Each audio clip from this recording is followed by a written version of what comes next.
Welcome to the Bareknuckle Boys podcast. All right, I'm Sam. And I'm Ben. And this is our new podcast. We're going to be mostly focused on BKFC, but we're going to be talking about some other combat sport organizations occasionally, I think. Focusing on BKFC, though. Yeah, we're primarily focused on BKFC because that's what's near us, and that's probably what holds the most interest for us, I'd say, right now at the moment. All right, and we're going to dive right on in, and start out with, I guess, combat sports. So we're going to be talking about what got me into combat sports here. Yeah.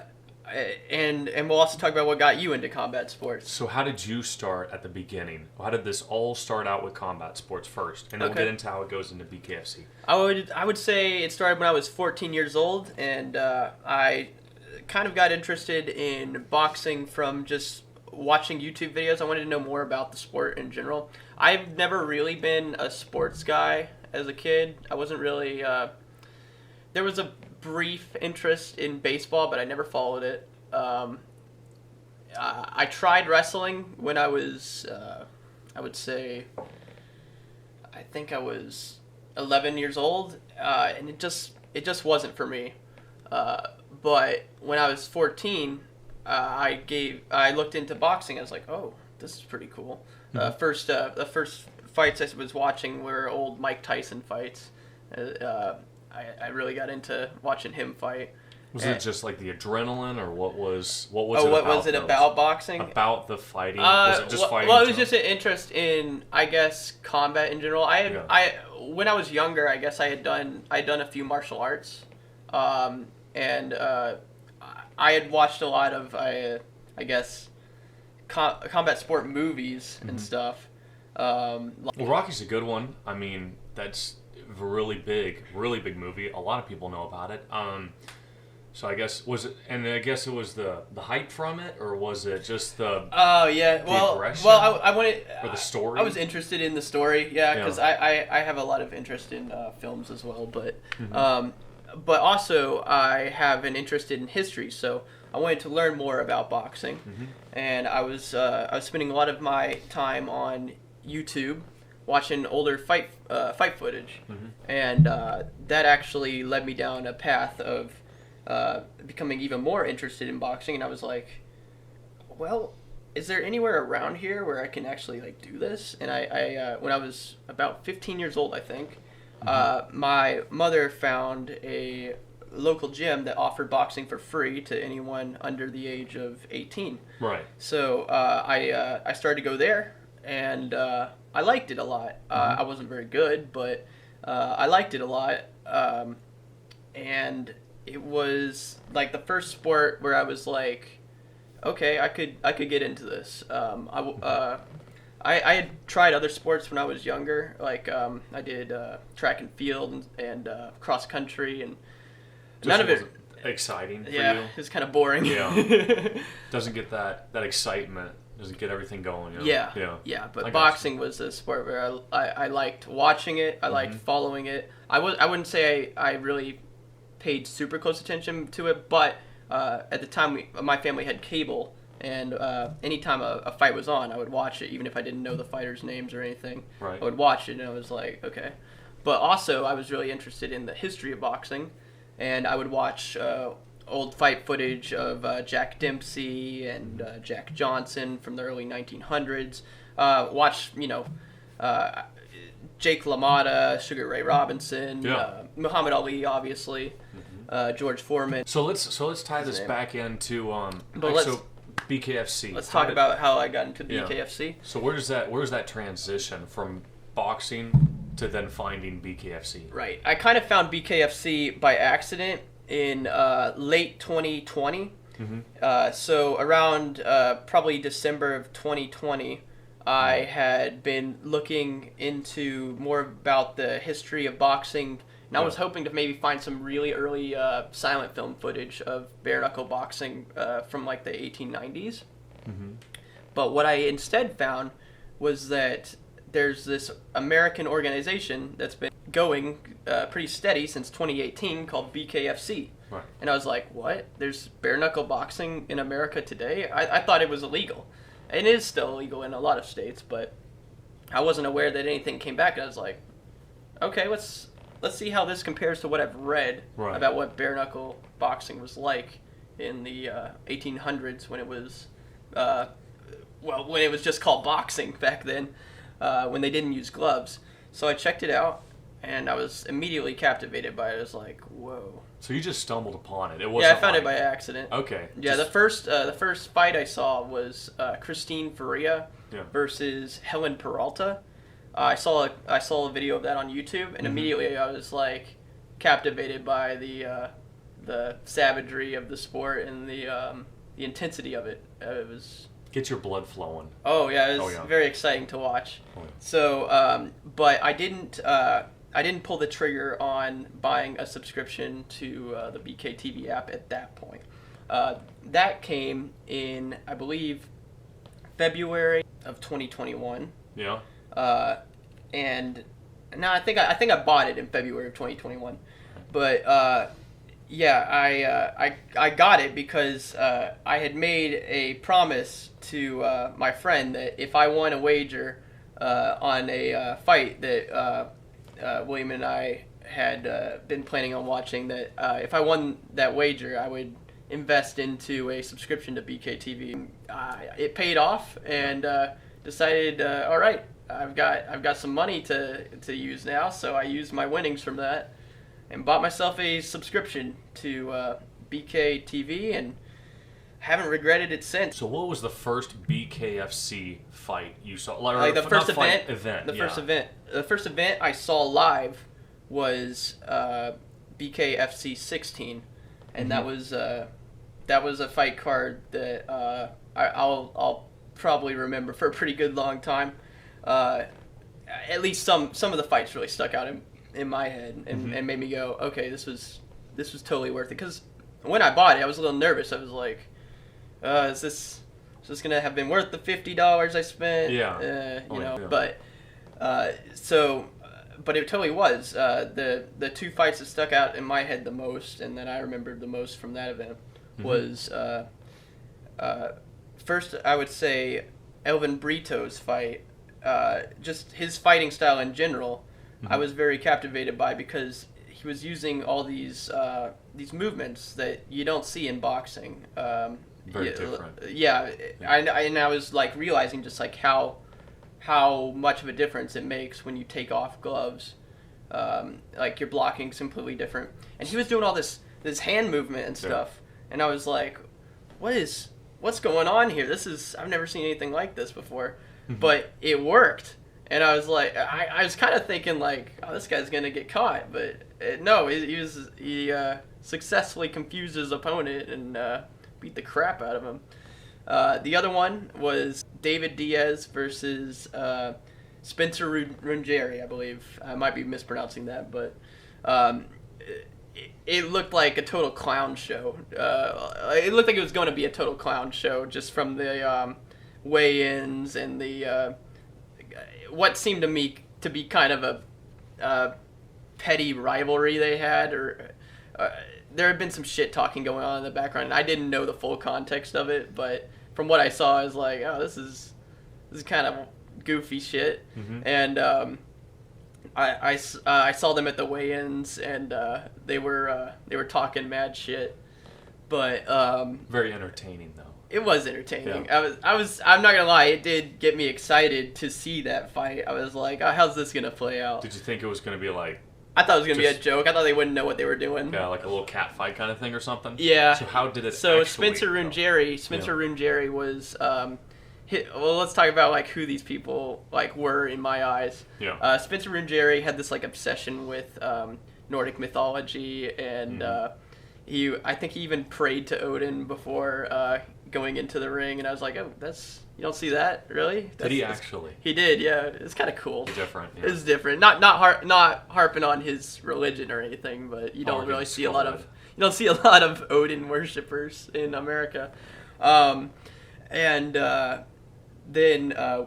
he was fighting against David Diaz, who was this really, if I were to describe him, he's a really energetic, proud Mexican man, and he had a pretty awesome mustache. So I was like, all right, I want the guy with the cool mustache to win. Did you bet money on any of these fights? Did I? No, No, I didn't bet money on this, but I started betting money on the next event. Yeah. David Diaz blew every expectation I had of that fight out of the water. He fought like a total champion, and that was the other fight from BKFC 16 that definitely stuck with me. So, my friend William and I, we had watched that one together, and he was not as amazed or impressed by it as I was, and he had some, I'd say, like, valid criticism for it, because there were some of the fights that didn't seem like they were, like, reffed the most professionally, and that is kind of unfortunately, sometimes is a repeating pattern that we've seen at a few events, but I think it's getting better over time. So, like, in comparison to, like, boxing or MMA kind of thing? Or yeah, overall, I mean, boxing still has, like, pretty shitty ref calls sometimes. It happens all the time, but it doesn't seem like it happens as often as in BKFC sometimes, but it's a young sport. They're still trying to figure out, like, what works and what is illegal and what can be allowed. So I give him a little bit of leniency on that, because the fights themselves are so exciting. They're just it's kind of like the heat of the moment kind of thing. Yeah, they're really fast, really I mean, they brutal. gotta have an instant response as being a ref or anything, or even the boxers and everything, seeing that, so. Oh yeah, and I was excited by the, like, how fast people get cut up, and how a lot of the fights get stopped by just cut injuries. That stops a lot of fights early. It's the blood, The blood, If there's too much blood, if you're bleeding too much, they gotta stop it. That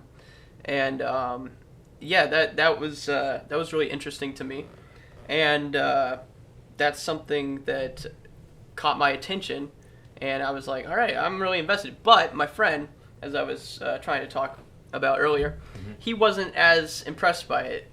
He's more interested in maybe dragging things out, I guess.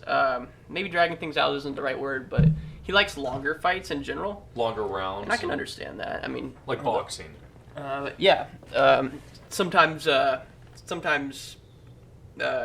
it can be entertaining to see just how long people can last in like winning on points decisions and stuff. And there is points decisions and stuff in BKFC, but in boxing you have 3-minute rounds, and normally at the professional level they do more than I guess when you're debuting it's not uncommon to have 4-round fights, but after you've gotten a few fights under your belt, it's pretty normal to have 8 or 10 or 12-round fights.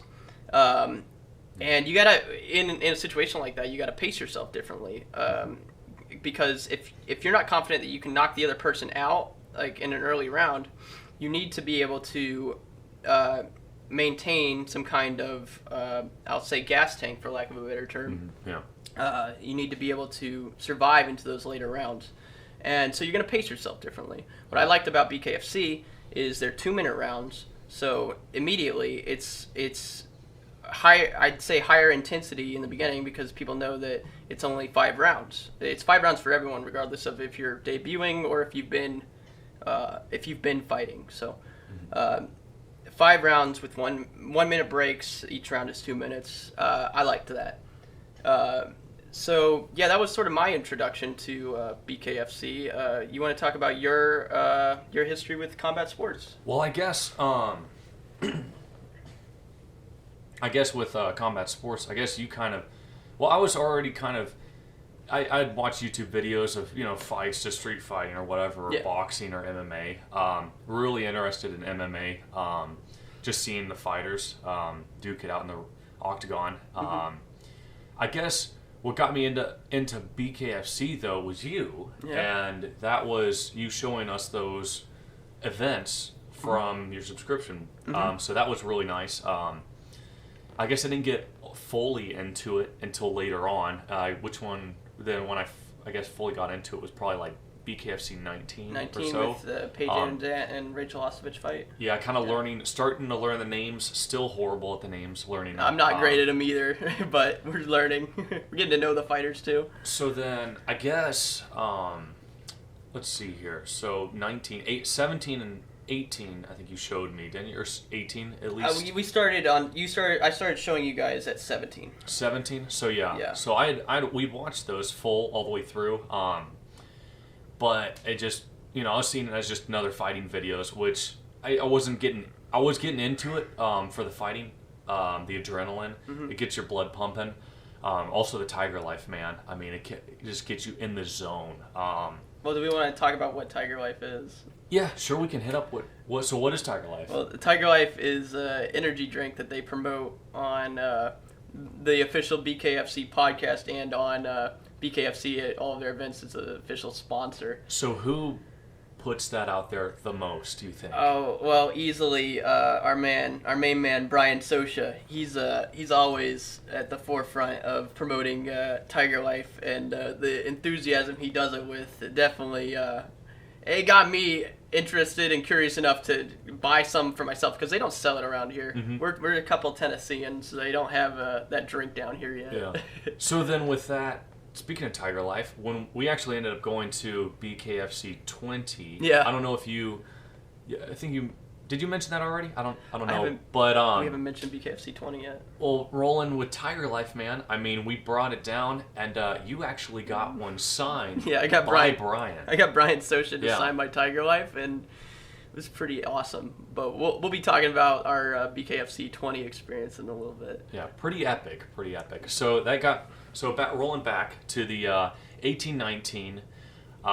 Getting into the fights. We've actually got some of the fight cards here to, I guess, check out the names, because I am just horrible at these names, but I do remember faces really well. Like Shoemaker, yeah, his fight, it stuck out. Let's see here. I remember Teague. That stuck out because I actually had a high school teacher from our high school. We went together.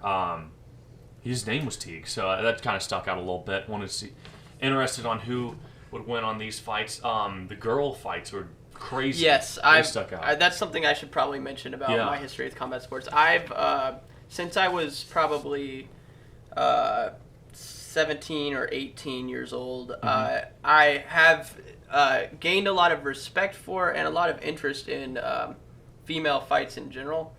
In boxing, there's been some issues with the female fighters not necessarily getting paid as much, but they're also like restricted to having to fight. They're not allowed to fight more than 10 rounds, and they're also only allowed to fight 2-minute rounds, which it's 2-minute rounds is the same as in BKFC, but this sort of like weird rule has I would say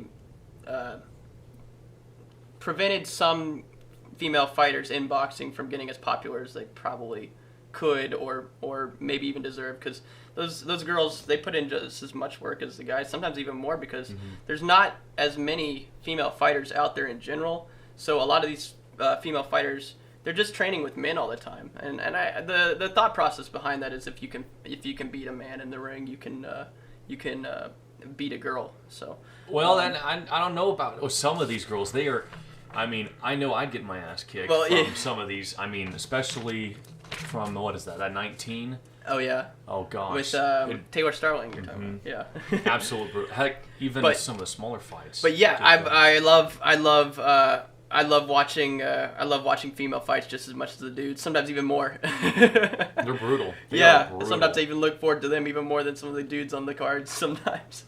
So let's see here. What do we got? So we've got 18, we've got 19 up there, and we've got 20, the cards. So 19 is when you really got interested in it. What about 19 was it that you were like, okay, this is awesome, I love this now? It was just seeing it, another event, and it was just that it seemed like it was going to become a thing, so I was like, you know what, I'll invest into this a little bit, and it just, the brutality of it, it was much more different than watching boxing being like William had not liked. I do like, the brutality and it being not necessarily quick rounds, but I mean, it all happens right then and there. Yeah.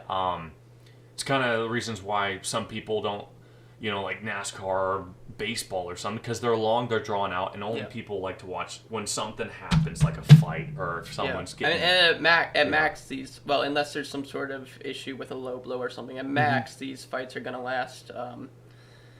Let's see, like 14 minutes.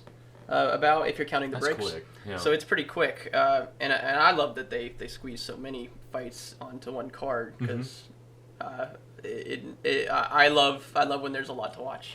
Yeah. So then, all right, let's actually transition into 20. BKFC okay, we want to talk about our trip. So yeah, BKFC 20. It's the first one we went to, like in person. So then when we bought the tickets.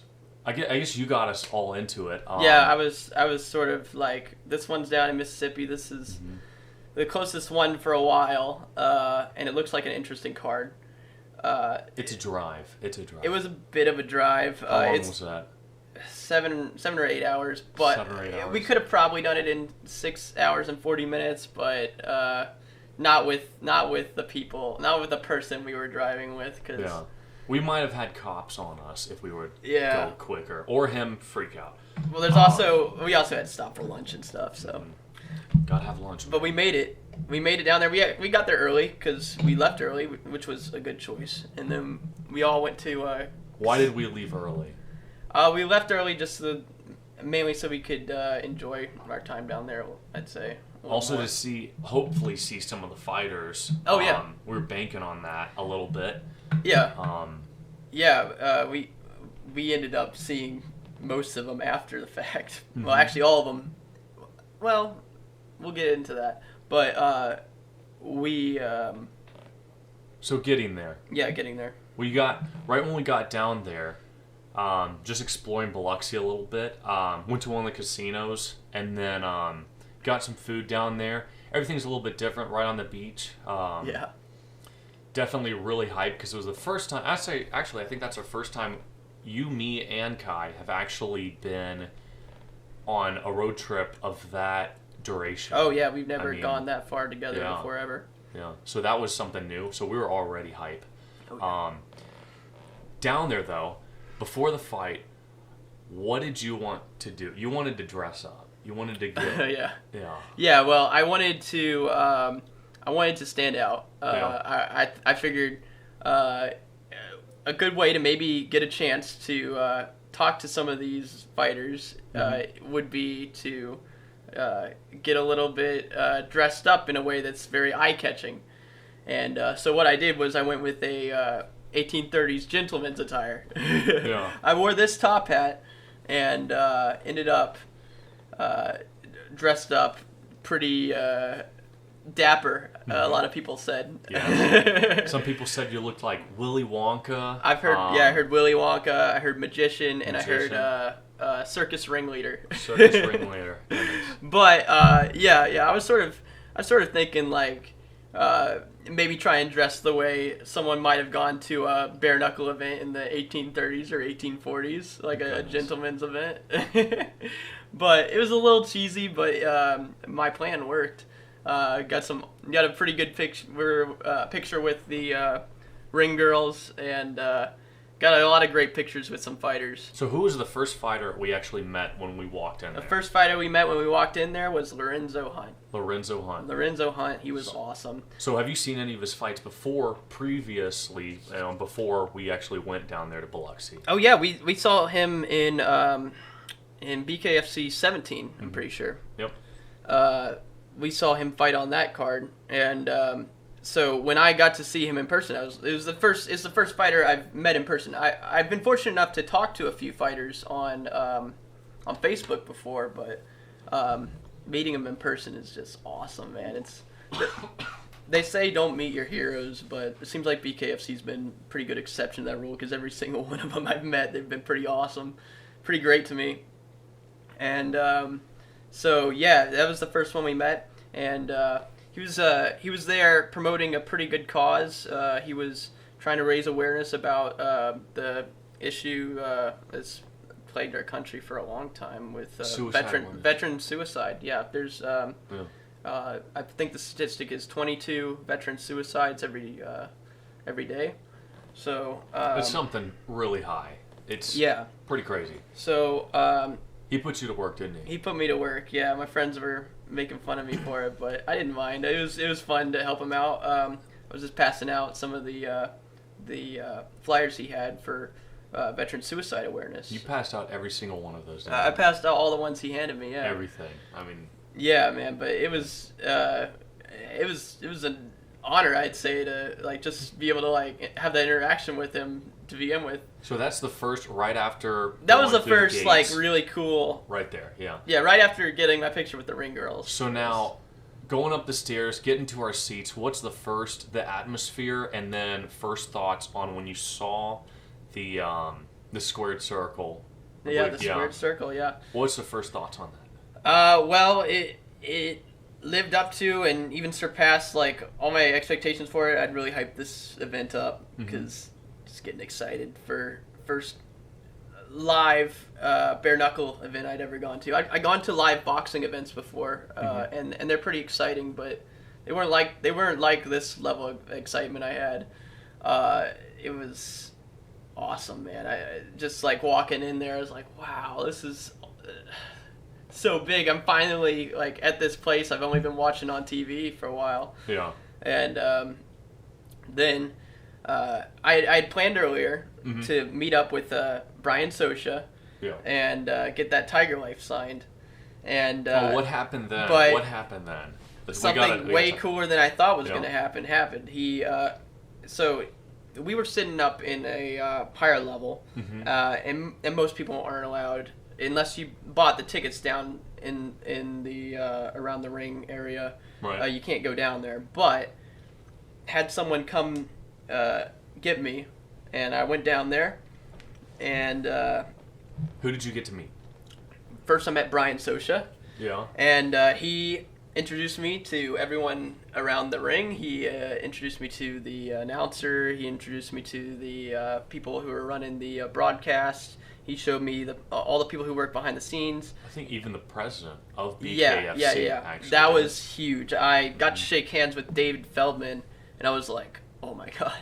Yeah. It's a guy I see on TV all the time. Oh, yeah. It's the president of BKFC. I'm meeting a very powerful guy here. This is pretty cool. Oh, yeah. So I was like trying to contain like my excitement and like fanboy feelings, but it came out a little bit. But I got introduced to everyone, and it was awesome, man. I think the whole costume, the whole blue, just the really nice dapper outfit really helped a lot, though. I mean, you stuck out like a sore thumb. It was perfect. Yeah. Had a lot of people thinking that I worked for the organization.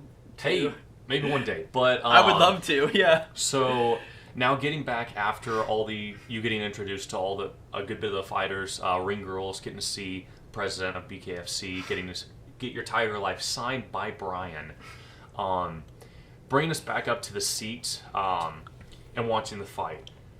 Yeah. Starting out with it, I'll go straight to the fight card actually. Well, we had the prelims first. Yeah, we had exactly. So, I guess any of them stick out to you right off the bat, or was just the brutality of everything? Was it living up to the expectation from watching it online? Yeah. Or was it more? Yeah, well, the ones that I was most excited for this fight card, I would say the one I was actually initially most excited for was going to be the Crystal Pittman versus Audra Cummings fight, but that got canceled for kind of, in my opinion, kind of a bogus reason. But we're going to be getting an interview with both of those fighters eventually, and we'll talk about that in more detail later. Soon enough, but let's just put it this: it got canceled. That was the only girl fight. That was the only female event, that was the only female fight on the card, and I was a little disappointed that got canceled because they've been hyping Crystal Pittman up for a while. Actually, I think that was like her third fight that had gotten canceled, so I was really disappointed for her. But the second most excited for was probably a toss up between Bobo O'Bannon and Elvin Brito's fight. I was excited for both of those. Reggie Barnett also was another one I was pretty hyped for because I've seen him fight a few times from watching replays of past BKFC events. But yeah, those are the ones that I was like, okay, that's what I'm totally here for. Zach Calicamex, how do you say his name again? Dylan Kleckler, not Zach Calicamex. Dylan Kleckler, I was excited for as well because we've seen him fight a few times. He's quite impressive.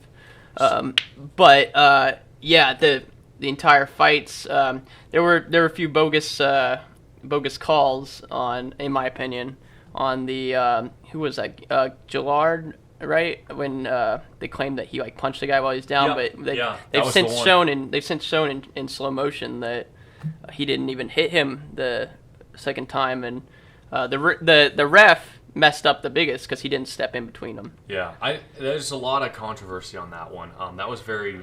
Yeah, it was very pretty interesting. Controversial decision there. I don't know. There's people on both sides. I honestly don't know myself. Watching even through the replay, I don't know. I did see that ref yelling, but he should have. I felt like he probably should have jumped in there. Yeah, I don't know if it should have been an immediate DQ. I think maybe they should have given him, maybe taken a point off or something in the judge cards, but.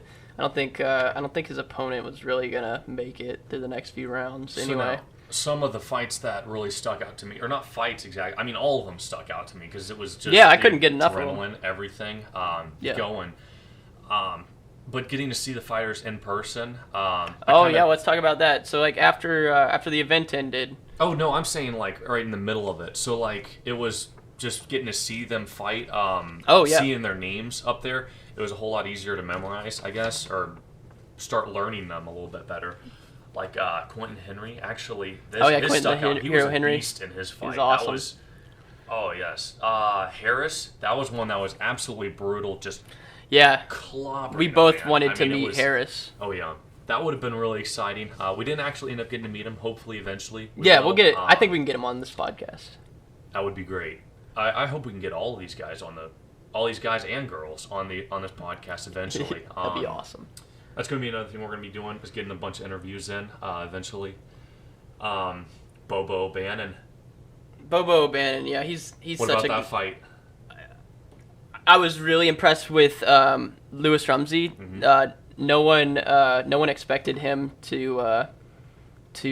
No one gave him any chance really. Mm-hmm. Right. I had bet money on Lewis Rumsey, but to be honest, I did expect Bobo O'Bannon to win.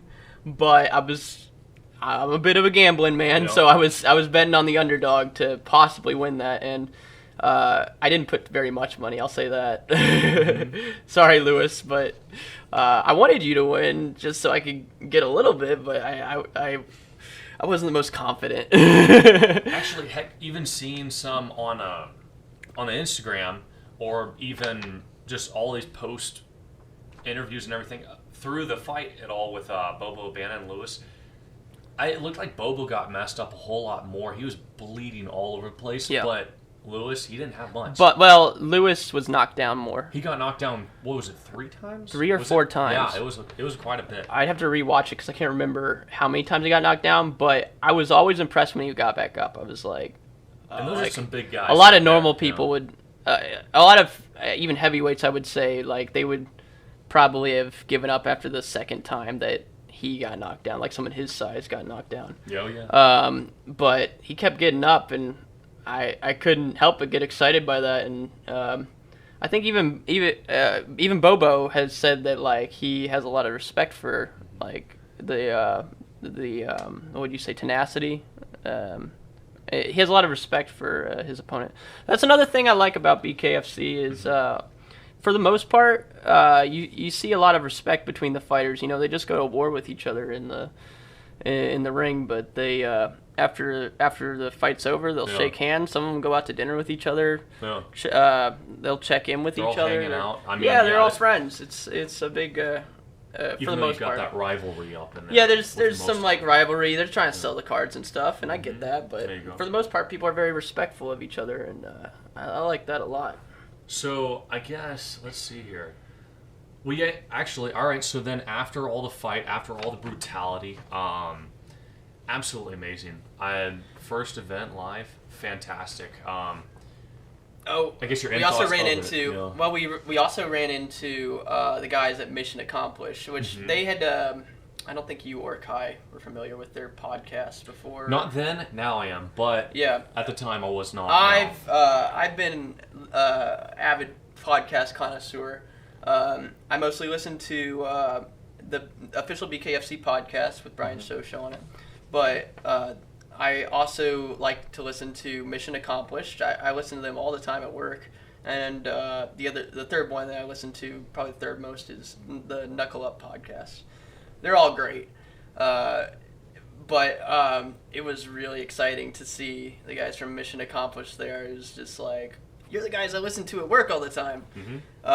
So yeah, they didn't disappoint either. No, I listened to them while I work. While you're working, hey, I mean, dedication, brother. Dedication. That stuff's exciting too. Yeah. I loved their like interview style and like the kind of questions they ask the fighters, and I like their personalities too. So it was a real treat getting to meet them in person, and they even invited me onto their podcast, which that some of you might have seen me over there. The Mike and Miss Show, right? I believe it's called Mission Accomplished, but I think they also call it the Mike and Miss Show. Yeah. So the I guess circling back to the BKFC 20. After the fight, after everything was over, what happened then? We ended up getting to meet some of the fighters. We got to meet some of the fighters, we got to meet Tony Lopez. So we went to the Hard Rock Casino, is where we ended up meeting them all. A good bit of them. Yeah, at like 3 a.m. or something. Tony Lopez. Who else? Elvin Brito. Brito was awesome. Brito was super cool. He let me wear his medal, and he took a picture with me, and we got a lot of pictures. He was awesome. He talked to us for a good bit. He talked about like his training and stuff, and he was super kind. He signed one of my boxing hand rafts, and I'm very honored to have that. And we'll get him on the show soon enough. He offered to go on our show. Like, we pitched this idea to him about our new podcast here, and he's very enthusiastic about it, and I really appreciate that guy. That guy's super cool. So then after Hard Rock Casino, we ended up going to bar hopping, I guess. We were looking for more fighters. And who did we end up finding? We found Crystal Pittman. We found Crystal Pittman and Reggie Barnett also. Both terrific people. Super nice. Crystal Pittman let me take pictures with her, and we talked a little bit. Reggie did too, yeah. But so did Reggie, yeah. Oh, yeah. But I think that was the one you were trying to find the whole time, was Crystal. We saw Crystal at the event, but we didn't. She was down on the ground while we were up in our stand, and we waved to her, but when we got to go meet her in person, she was great. She was really nice to us. Oh, yeah. Pretty awesome. The event overall, the whole excitement. He was like really nervous when we were like starting to drive. He's like, I think maybe you're thinking like, is this worth it? Yeah. But, well, because I didn't know. I mean, like, because a new sport starting out, you have your doubts, but I guess the whole thing over a general total, everything, it was fantastic. Adrenaline. It was worth every penny. I would have honestly paid more for it if I had to. Like, it was worth it. We got more for our money, I tell you what. Oh yeah. Oh yeah. Because the tickets were, I mean, the gas was probably more expensive than the tickets overall. The gas hit us hard. Yeah. Yeah. But it was worth it. It was so very much worth it. So I guess I love BKFC so much. we hit all of the BKFC, the 17, 18, 19, and then the 20, our Biloxi trip. Yeah. Any kind of ideas for, I don't know, future interviews or what we're gonna go with this channel? If we want to. We've got so many people lined up who said they'd be willing to do it. I think every fighter should I say who we want to get on? We'll leave it for now. All right. But I think most of the fighters we met agreed to, and then even some more we've actually found out. We can see if we can get them on. Yeah, we want to get some of the newer. We want to get some of the newer fighters, but we also want to get the big name ones that have already appeared on BKFC before. Oh yeah. But yeah, we got a whole lot we can do with this show, and hopefully we get positive feedback from this. I hope so. Hey, even negative feedback, whatever, to help us out, figure out where we want to go with this. I think that kind of wraps everything up. we hit all the main points. Yep. All We're right. gonna usually try to release stuff and film stuff on the weekends, so keep an eye out on Saturdays and Sundays. Work schedules, got to work around those. We're learning how our work schedule will fit in with this, but we're hoping to make it a weekly thing. Oh yeah, we'll keep posting. We'll try to make this a good podcast to where you guys can see stuff pretty much every week. But yeah, I think that covers up everything. All right, guys, knuckle up. Yeah, we'll see you in the next one.